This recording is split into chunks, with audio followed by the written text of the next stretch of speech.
What if ancient Indian music was never just entertainment? What if ragas, mantras, and Shiva's Damru were designed to awaken vibration inside the human body? From Nada Brahman to the Vishuddha Chakra, this is the forgotten science of sound, silence, and consciousness. Before language, before thought, there was vibration. The sages of India called it Nada Brahman, the universe is sound. Not ordinary sound, cosmic vibration. In yogic science, this vibration is linked with the Vishuddha Chakra, the throat center. The space of expression, truth, resonance, ether.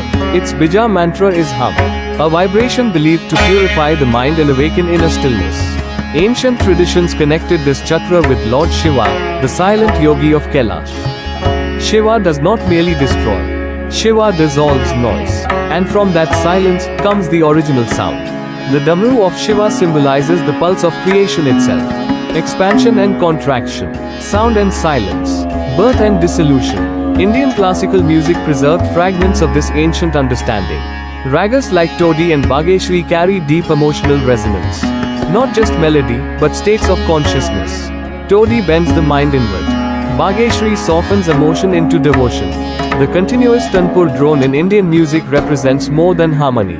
It symbolizes the eternal vibration beneath reality, the unchanging cosmic hum. Even Vedic chanting follows precise vibrational patterns. Breath, tone, resonance, pause. Because silence was never considered empty. Silence was the source.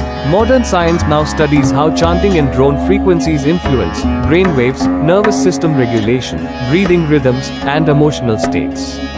Ancient India explored this through direct inner experience thousands of years ago. Sound was meditation, music was yoga, vibration was consciousness. Nada Brahman means reality itself is vibration. And perhaps the deepest sound is the one heard in complete stillness. Maybe Shiva's greatest teaching was not noise, but silence vibrating beneath all existence. What if ancient ragas were designed to influence consciousness, not just emotion? Indian traditions describe reality as vibration, Nada Brahman. Do you think sound can transform awareness?